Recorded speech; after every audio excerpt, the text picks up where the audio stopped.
It's Wednesday, the 5th of February 2025. Of course, it's the midweek edition of The Conversation here on Lagos Television. I am Abimbola Bello. Good morning and thanks for joining us on the show. I am Ajibola Ojoshola. And I am Joy Olu. Welcome to The Conversation. Welcome back, Joy. I hope you make good use of your off day yesterday. Yeah, I had very good sleep. I slept from like 10 till 2. Before school runs started again. Okay. That's amazing. Abimbola, before we take our news point this morning, I want to call out Ikeja Electric. Oh. They are ripping me off. How? I'm on band A, and ordinarily I'm supposed to enjoy like 20 or 22 hours of electricity supply. Okay, so they are not ripping you off? They are ripping me off? No. They are not ripping you off. They're not being fair to you. Okay. But they're not ripping you off. Ripping you off because they're not taking your money. You're not using your money. They're not taking my units. It's your money. You're not using your money. The promise they made Are you sure you're is if you're on band A, that's what I'm saying. You should have they are shortchanging you. They are not fulfilling their promise to you. So that's but they are not breach of ripping you contract. off. Okay, fine. I mean that's fine. Breach of contract. So Ikeja Electric. Not only Jibola is calling you out this morning. I had this conversation with my sister-in-law yesterday. She stays in Ikeja, and she was on and on about Ikeja Electric, that there's hardly 4 hours of supply daily in her area. Dr. Dokwa Adedeji yesterday also led their residents at Omole to protest at the Ikeja district, also complaining about the same thing. So it means that there's something going on with Ikeja district. So I really do not know if this is just around the Ikeja axis. You stay in Ogba. Yeah. Okay, they stay in Omole. My sister-in-law stays in Ikeja. I'm under EKEDC, Eco Electric, and we've had supply. Like how many hours? A day. Since the beginning of this month, we have hardly enjoyed... Now, beginning of February or January? February. Okay. Then towards the end of January. It's been epileptic. We've had supply. I think I can categorically say that in a day, we do not have less than 18 hours. Imagine. Or 20 hours. But now here is the gimmick. As you have supply, you're consuming your units. So, honestly, I don't even know which one to choose. So, if you do not have supply, your units are there. But there's also that possibility that you might be spending more to buy fuel. Yeah. Because you need to have some supply at some particular point in the day. You're in Ogun State. No, I'm a rooming thing. What I was going to say was that, I mean, Ogun State should be under Ibadan. No. You use IKEDC? Yes. Then don't be saying that you live in Ogun State. She lives in Ogun State, Abimbola. Arepo is in Ogun State. But they're under IKEDC. But you have supply. Oh, yes, we do. All right, so meaning that there's something going on. Perhaps maybe... Whatever is going on should not please come here. Can you imagine? Somebody that stays in Ogun State is now feeling more important than myself. Living in the center of excellence. So I think we need to actually find out what exactly is going on. But there could actually be, an issue here. And like you've always said, the discos, if you're not meeting up to that obligation, you are expected to downgrade those areas to B or whatever. So on behalf of Jibola and the rest this morning that are not having the number of hours that you have promised, perhaps it would be nice if you brought them to band B. Abi? Yeah? Let me know there is no supply. My unit will be intact. Instead of charging me for band A, and I'm not enjoying 22 hours of supply. Again, I'll say they are not charging you. All right, we can take our news points for today. Ajibola, let's begin with you. Okay, marketers may dump NNPC hell as price war with Dangote rages. Some oil marketers are beginning to change the logo of the Nigerian National Petroleum Company Limited on their filling stations as the dealers dump the franchise deals with NNPCL due to the stiff competition in the prices of refined products in the downstream arm of the oil sector. It was gathered that many others are considering the move, particularly those in Lagos, following the recent crash in the prices of refined product by the $20 billion Lekki-based Dangote Petroleum Refinery.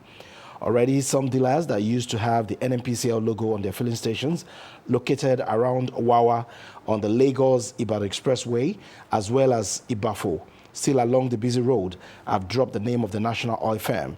Independent marketers are seeking to achieve adequate product offtake at a cheaper rate, as the deregulation of the downstream oil sector has led to intense competition.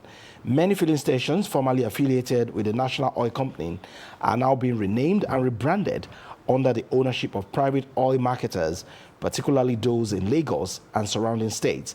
It was also learned that some marketers may relinquish their licenses with NNPCL due to the reduced loading cost of premium motor spirit, otherwise known as petrol, refined by Dangote Refinery, which is currently lower than the landing cost of imported petrol.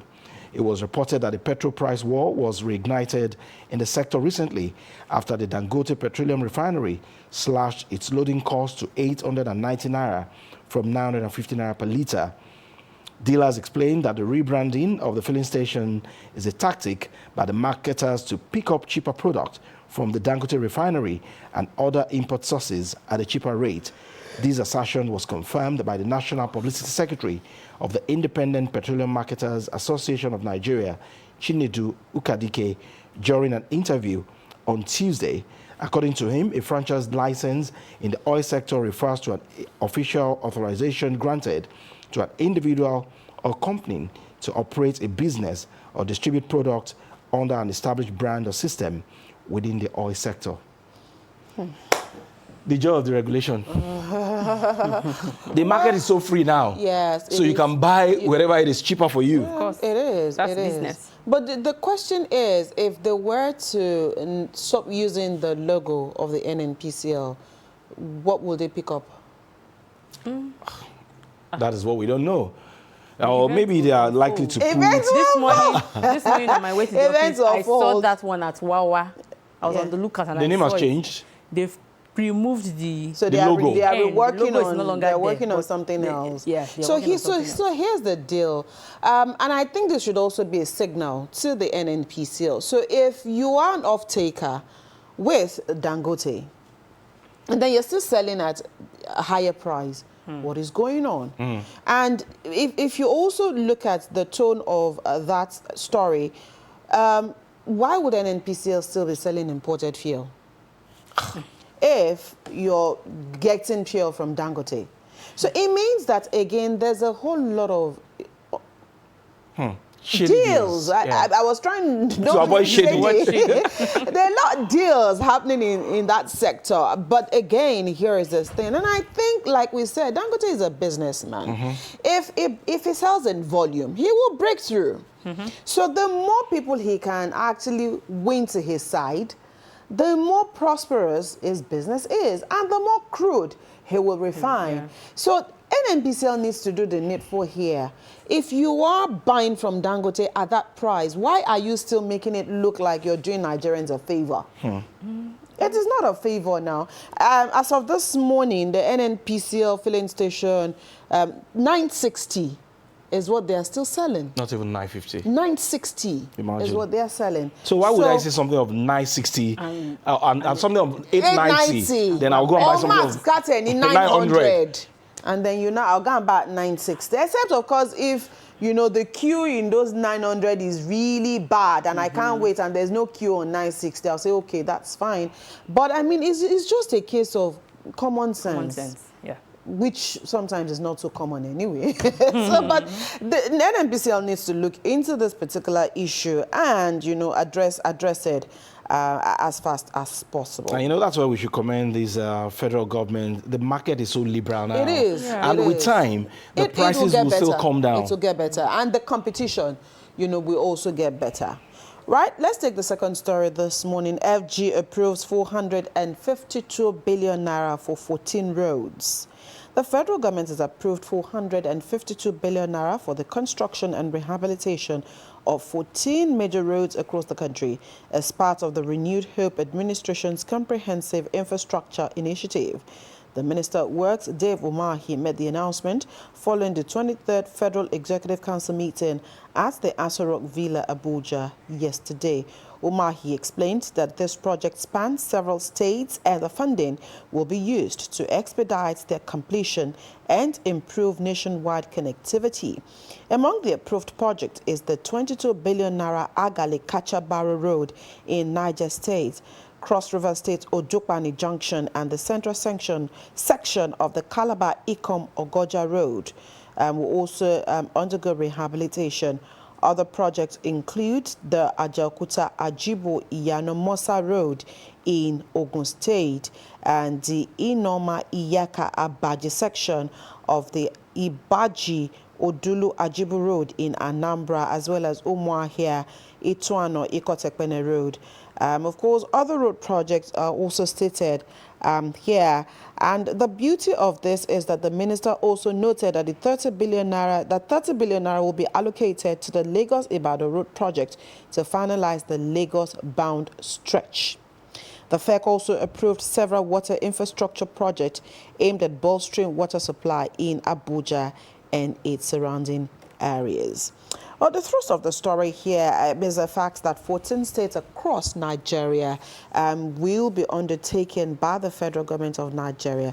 And of course, I do hope that this stretch, the Lagos stretch, that remaining portion, that small portion that is remaining, will finish. Because that road there, I really don't understand why this particular road has just been one that is just not nearing completion.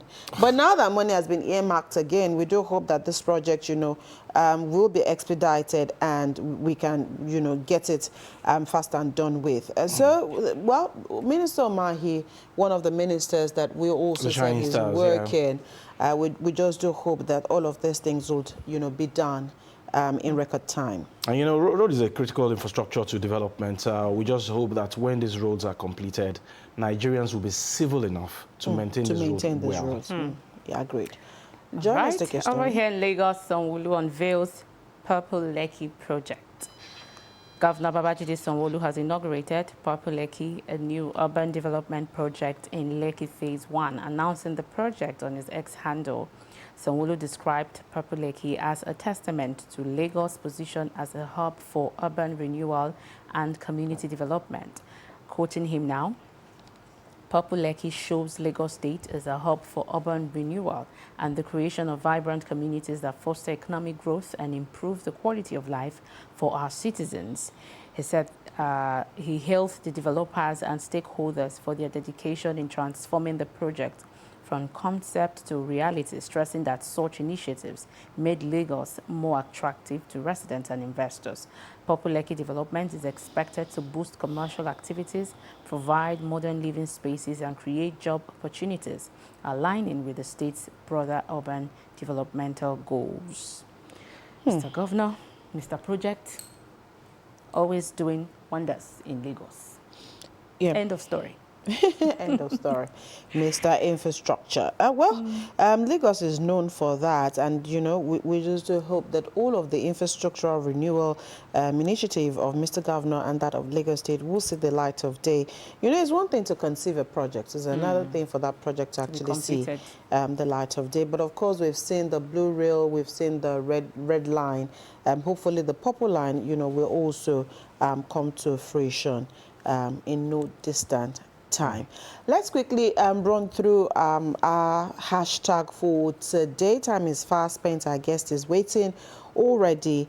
And the story we are tracking at this moment is one that is not palatable at all, and it is coming from Ebonyi State, where headsmen were said to have attacked, the community, and the people are, now scampering for safety and, just ensuring that, they stay alive.